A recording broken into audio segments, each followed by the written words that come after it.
Hello everybody, my name's Matthew and I'm the author of the Undo Meditation app, and today I'm going to be answering some of the questions you've sent through in regards to the struggles that we all have in life. So we'll start with the first question.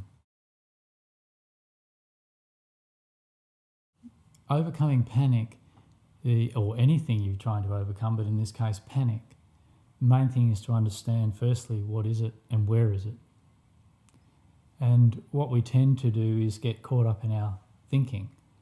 When we're panicking, we tend to try and resolve that panic or the thing we're panicking about by thinking more. And in thinking more, we're adding to the panic and spinning ourselves out more. Whereas this panicky thinking and panicky behaviour originates as a feeling in the body.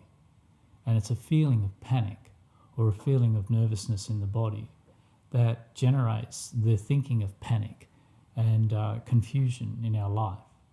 So when you're panicking, whatever the reason for the panic is, whether it's you're late for work or you're having to find something you need in a hurry, or if the panic is an unexplainable deep panic that you live with a lot of the time from your life, it's a sensation in your body. And to bring your attention back to the feeling of the panic, the feeling of the sensation of that in your body, and just feel that for a while. Don't worry about your thinking. Don't worry about the thing you're panicking over.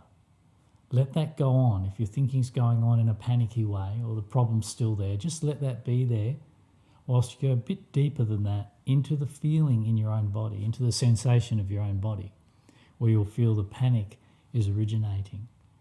And just feel that for a while. This is the natural way in which any organism, any human being or even animal is designed to deal with stress and panic, and that is to simply feel it rather than avoid it and try and fix the thing that's making you panic on the outside. Come back to the feeling of panic inside your body. Find where the panic is in your body and just feel it there for a while. And in feeling it there, it will gradually dissipate as the body absorbs it, and then you can get on with your day, get on with the situation with more of a handle on your panic.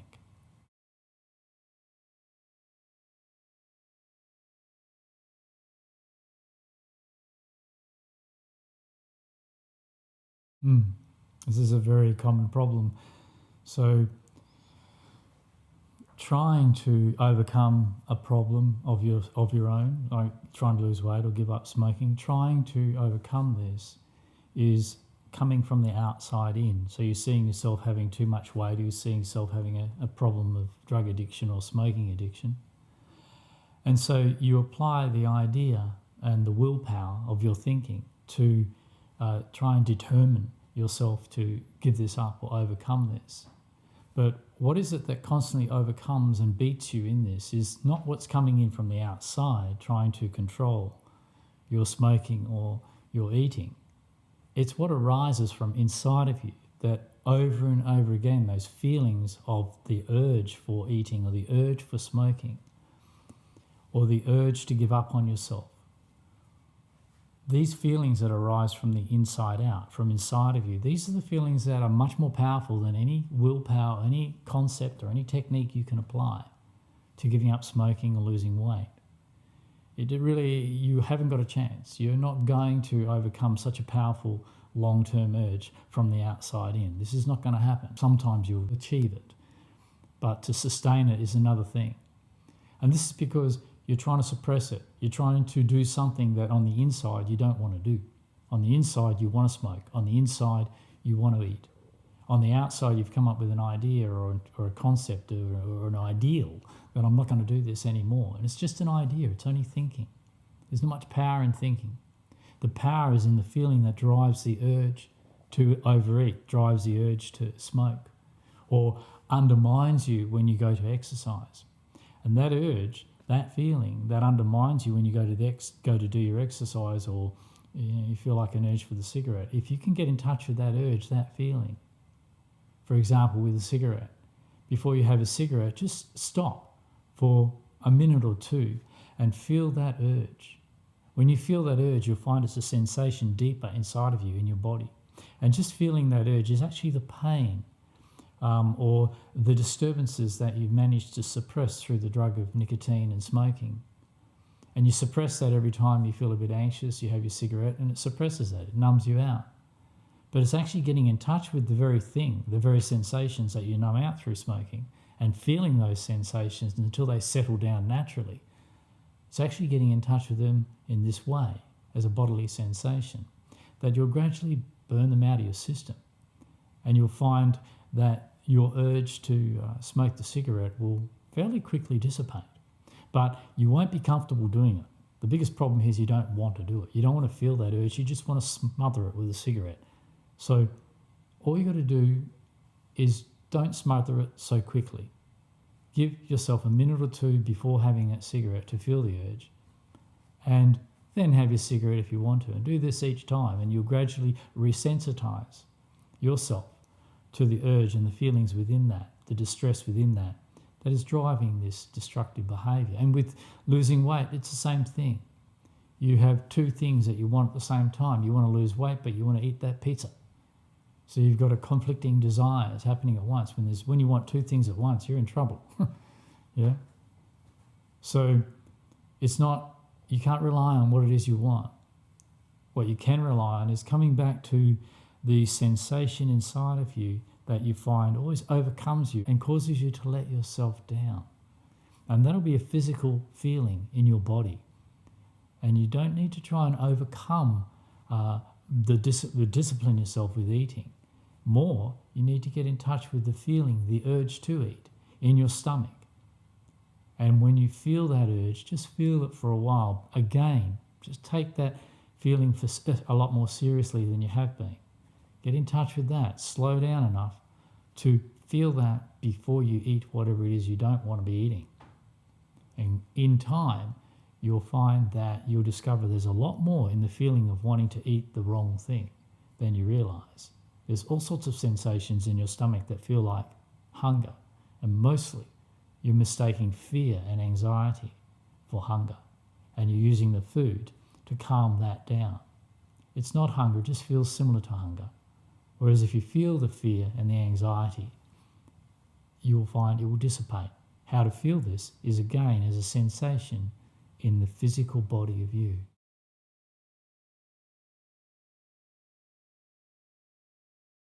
Part of the reason that anger has become demonized is because of the attitudes that we have about it, the ideas that we have about anger, that we see it as a bad or wrong thing. And it only actually becomes a bad or wrong thing when we don't feel it, when we suppress it. Why does a person get to a point where they need to explode with their anger or express their anger, projecting it onto the world around them, other people, or sometimes expressing their anger back towards themselves, complaining about themselves and judging themselves and criticising themselves and so on? Why do we feel the need to do this? Why does it become uncontrollable? It's because of the judgments and the criticisms of these feelings inside of us in the first place, and our efforts to not be that way. When we have a distress inside of us and we try to suppress this in any way, the suppression of that or the judge is actually achieved through judging and choosing against that. And when you choose against that feeling inside of you, you're angry, you're feeling distressed, and you judge and criticize or try to suppress that anger or try to get rid of it, this, in a sense, if you look at it carefully, is a second attack on the anger itself, on yourself for being angry. And it's like fighting fire with fire. The attack is a type of impatience, which is just a more subtle form of anger with yourself being angry. You're in a state of criticism, trying to stop yourself from being this way. You don't like it when you're this way, which is understandable, but it's the wrong approach and it doesn't work. What you're really doing there is adding fuel to the fire, fighting fire with fire, fighting anger with your own anger about being angry. It doesn't work. And so what do you got to do? What is the solution? How do you deal with anger? Is understand that there's many reasons why you're angry. Sometimes you're angry for a very good reason and you should be angry, but it doesn't mean that you should harm other people with that anger. So how can I be angry and not be harmful to myself or anybody else? Is to feel the sensation of that anger wherever I feel it inside my body. And in feeling that sensation of anger, take your time to take notice of it. Anger's not there for no reason. It's there to tell you something. But until you feel it, you don't understand what it is you're trying to tell yourself from within yourself. So feeling that anger as a sensation with the understanding, with the new approach that it's not your enemy, it's not wrong, and it's not bad for being there. It's there for a reason. Some of those reasons will be obvious in your life today, but so often the reason it's there is unknown to you because it's something that's accumulated throughout your life. And that accumulation throughout your life is many experiences piled on top of one another, and the ideals that say we should be a certain way and that we shouldn't be angry. And those ideals themselves only make you more frustrated with the natural state of anger. So the natural state of anger is a feeling that you feel in your body. It's quite harmless. As long as you feel it, it will dissipate. It's when you try and suppress it or project it out onto other people or use it against yourself. This is all done through bringing thinking into it and ideas about how wrong and bad it is. And this only makes it worse. So don't worry about trying to drop your judgment of your anger. You may not be able to do that so easily. Just go directly to the source of anger itself as a feeling in your body. Just feel it there, no matter how much you hate it or despise it or how bad or guilty you feel about it. Just feel it as a sensation inside of you. And once you can embrace and hold that sensation inside of you, only being able to do that, then you'll have no need and to project it outwards onto other people. So the only reason you project it out onto other people is you want to get rid of it from inside of yourself. The solution or the alternative to getting rid of it from inside yourself is to feel it inside of yourself and give it a chance to dissipate. And feeling it this way, you won't like it, but if you do that, this will save you from projecting it onto others, and harming yourself through thinking about yourself with angry thoughts. This will save you from harming your body from always being angry and affecting your health from always being angry. By feeling it, it actually will dissipate. And in dissipating, you'll find your fear of being angry and your problems with being angry will dissipate with it. So this is the most effective and correct approach to dealing with anger.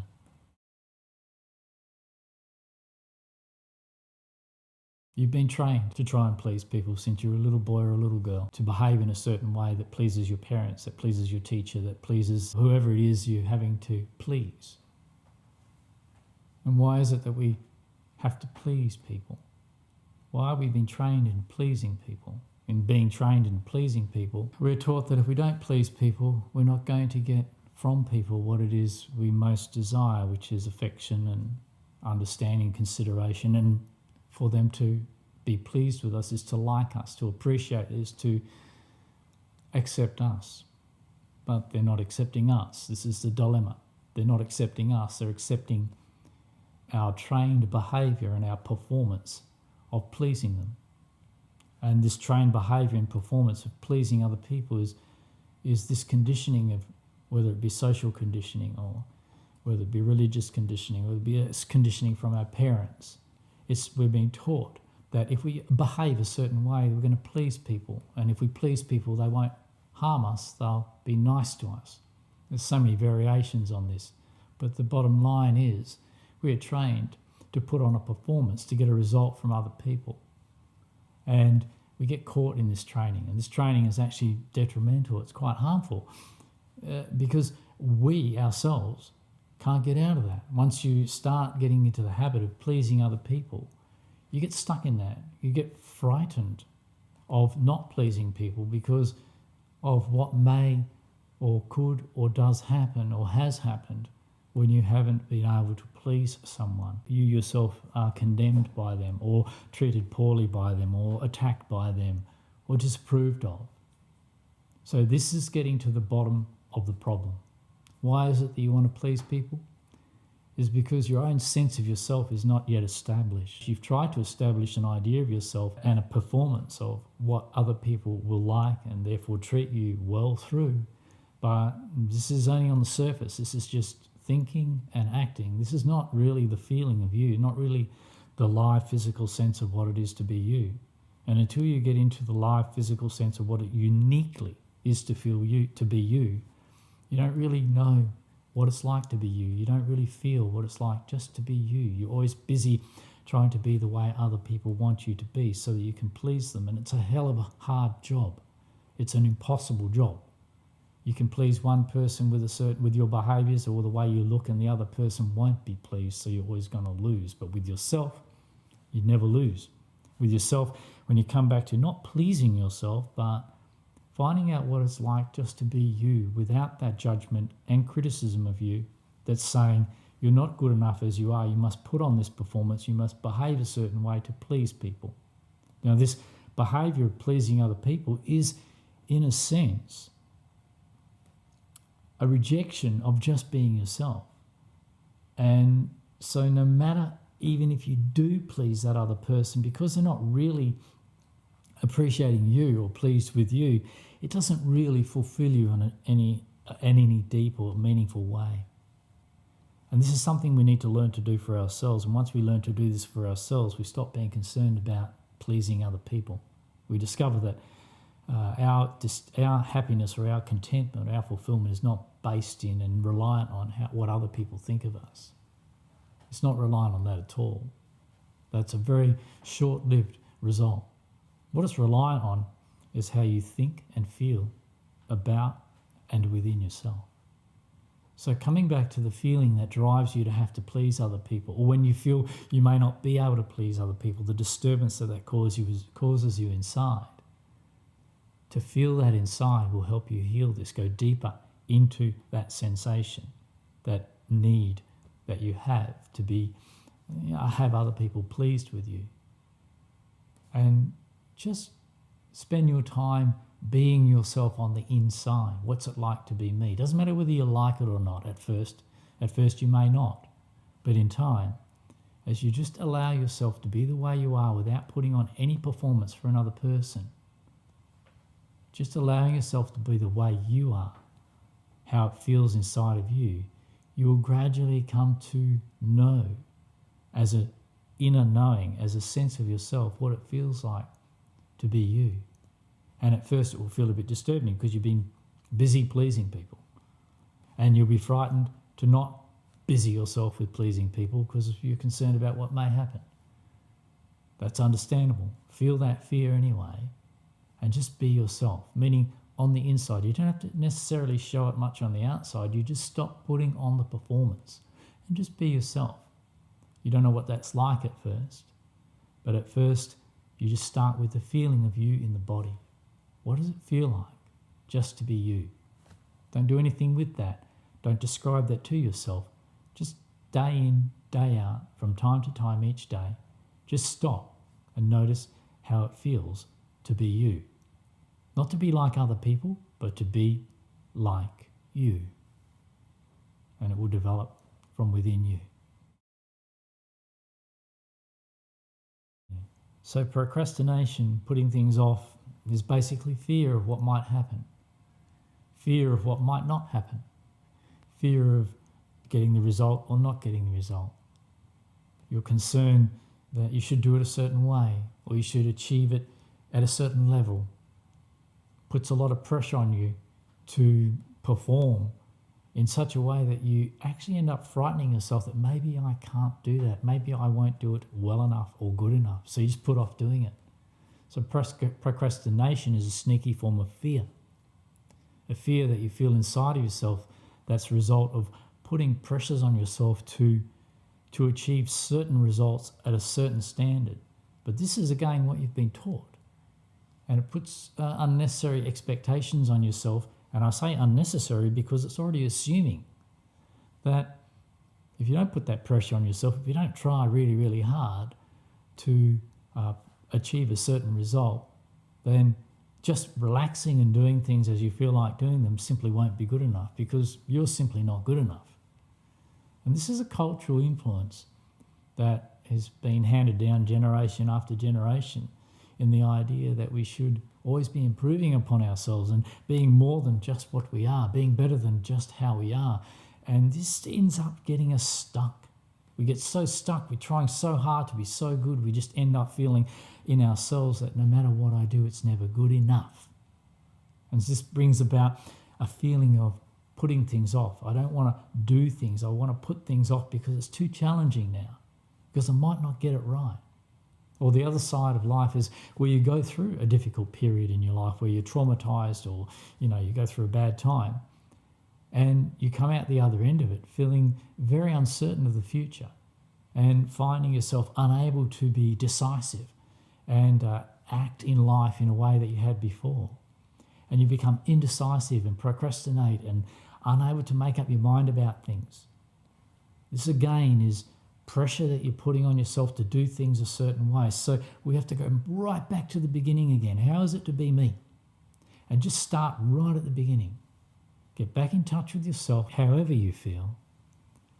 And just from that feeling of you, look at the task that you have at hand, the thing you've been procrastinating over, and holding the feeling of procrastination, of fear, of avoidance, or of being stuck inside of you, hold that inside your skin, whilst on the outside you just perform the action.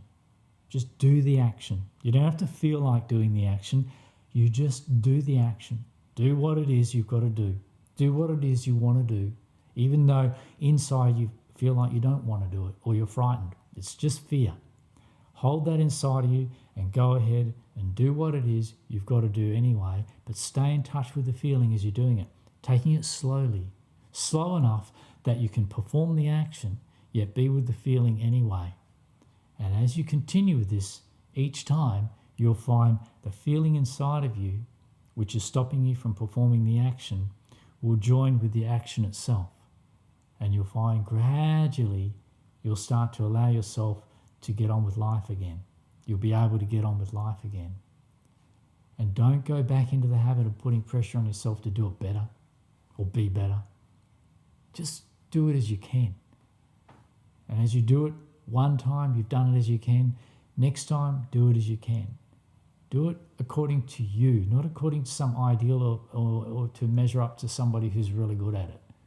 Just do it according to you. And in each action, you'll come to understand yourself and the significance of the action to you, which is to show you about you.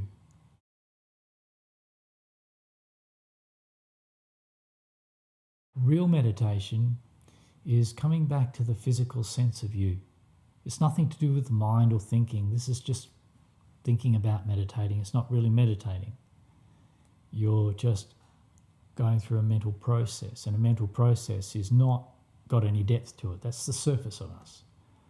Meditation is actually getting in touch with yourself as you really are, getting to know yourself as you really are. And what you think about yourself is not often who or what you really are. Usually it's what you've been taught to think about yourself and your learned views.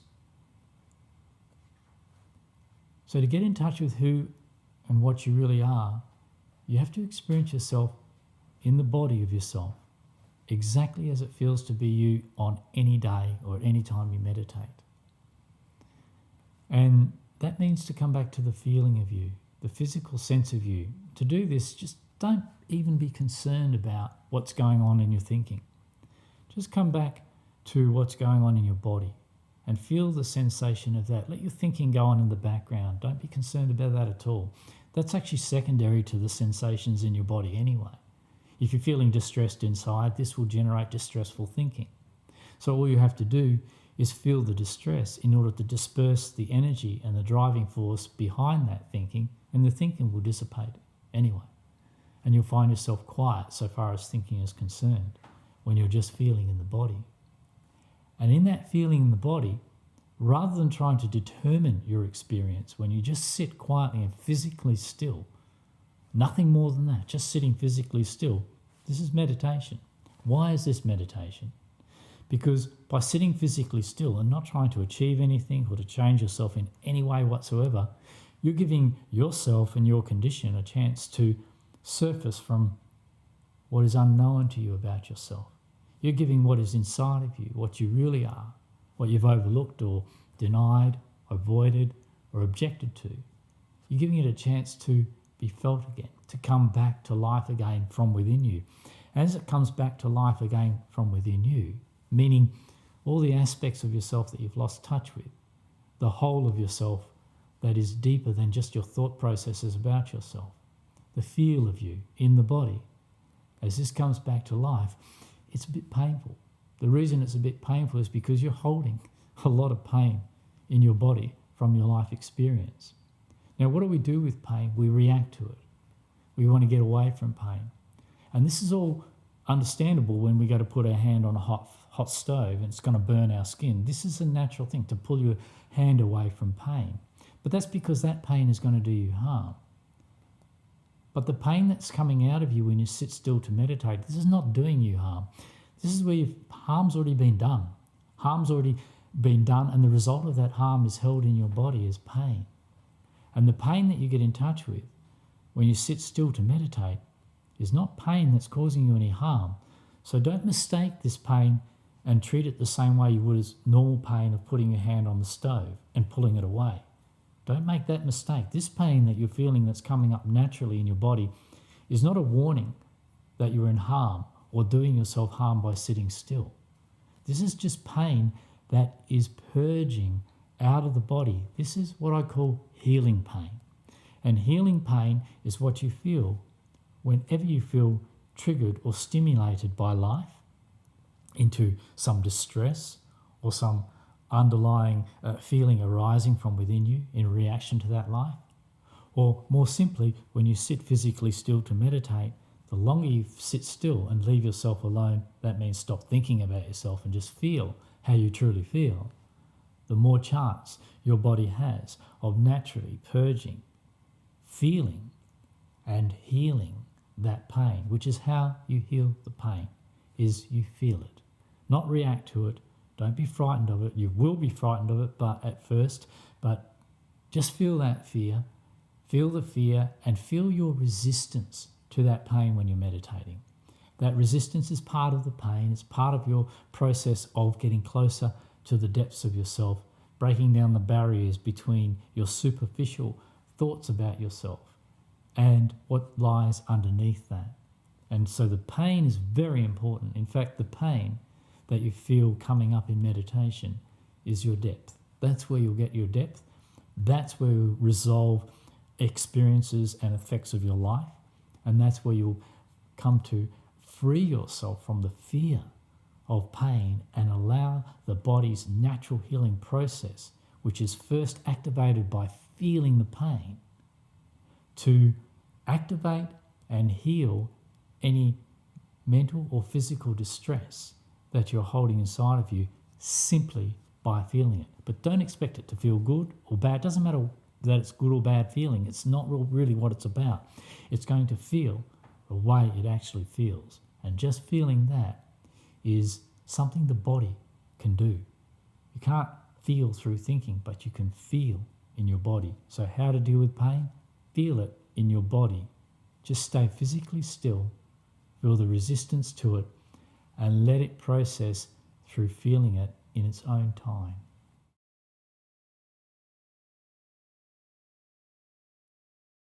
I think this is one of the major problems in our human race, is our concerns about what other people think about us.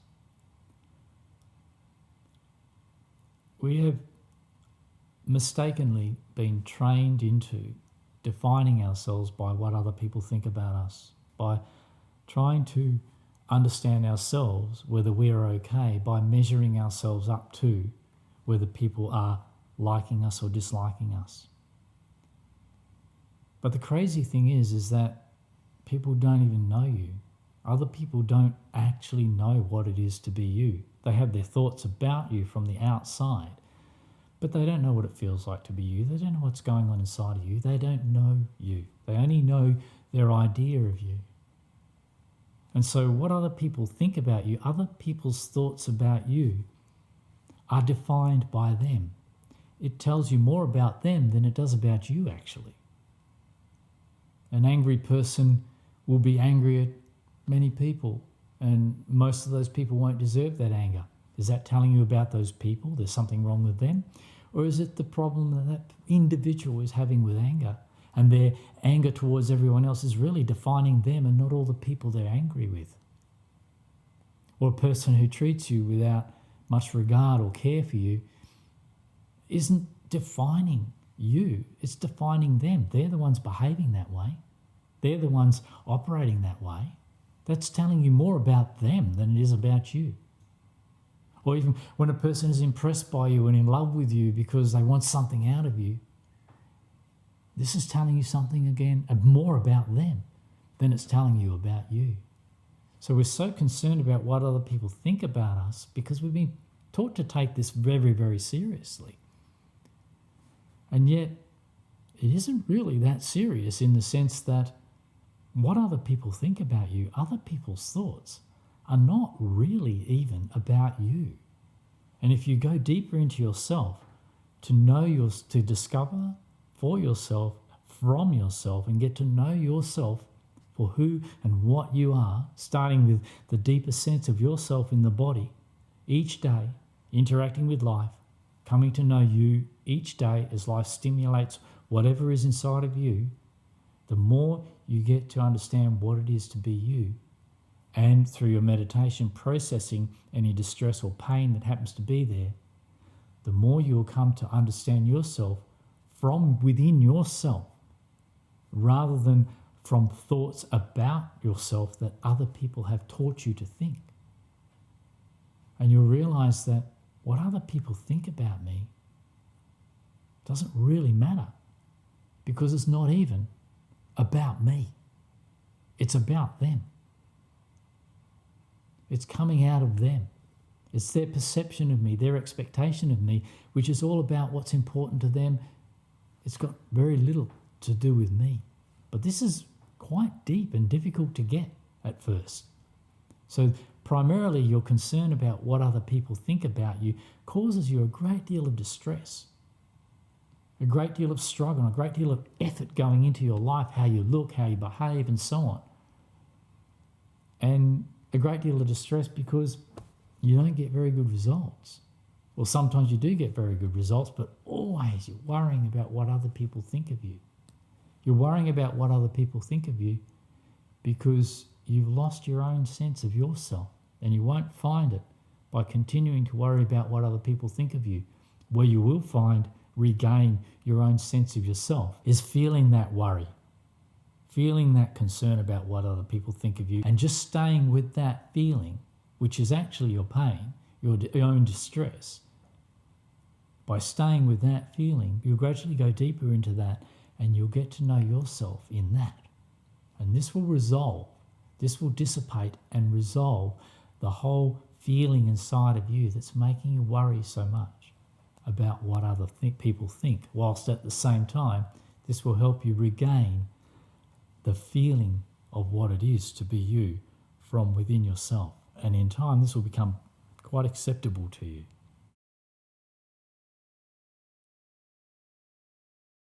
As a person who's first coming across the idea of meditation, it is very helpful to meditate every day. But as time goes on, you'll start to mature with this as you start to understand from your own experience, the actual real meaning of meditation. So, what is meditation? Why meditate at all? When you understand that, then the question on how often should I meditate will evolve from the answer being, you need to meditate every day. But why? Why are you meditating? And when you understand why you're meditating, what it really is, you start to change from being concerned about how often I should meditate to actually your meditation or your need for meditation being determined by what is going on in your life each day. And this is when it becomes much more natural. So to really understand how often you need to meditate, you have to come back to what is the origin of meditation? Where did it come from in the first place? Meditation is not some superficial religious idea. Meditation is not some way of blissing out. Meditation is actually what the body does naturally, what it's always done naturally, whenever it needs to recover from the effects of life, actually. And what does the body do when it needs to recover from the effects of life? It processes those effects. When you've been distressed, what does the body do with that distress? Actually, if you don't think about and react to that distress, you'll notice the body feels that distress. That's how come you know it's there in the first place.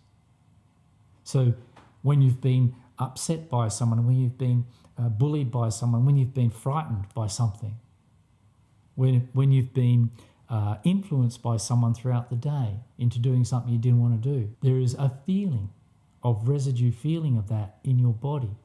The body is already feeling that. That's how you know you've been affected, because it's changed how it feels to be you. And the effect is that it's changed how it feels to be you. And what the body does with that is feels it. Oh, feel that.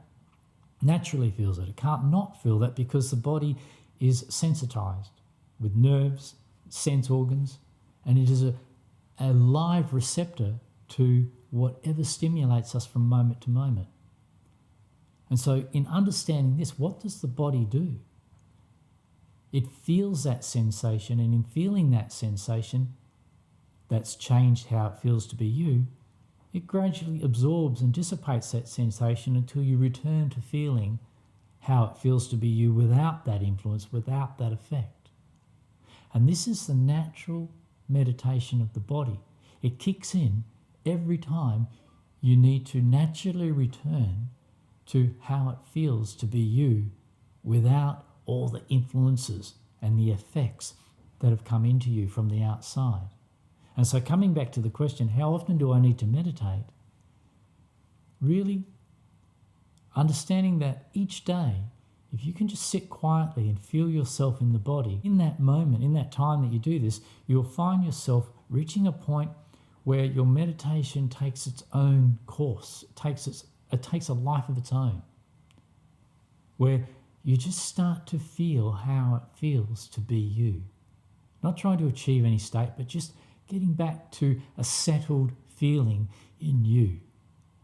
And from that settled feeling in you, you go out into the day and you're more well equipped to be stable and grounded in you, in interacting with other people.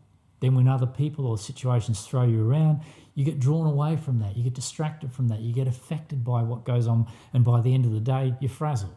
You're frazzled because you've lost your basic physical sense of you to all the influences of life. And so you meditate again. And meditation is coming back to the physical sense of you to give your body stillness and a chance to naturally dissipate all those influences. So you simply return to the natural, uninfluenced, unaffected state of you. In time, you'll find you'll get used to this, and you'll find you rely on this and want to do this every day of your life, simply because it makes all the difference to being you in day-to-day life. And it alleviates this effects from life that take you away from how you need to be you, how you need to feel in just being you. So to begin with, meditate as often as you can.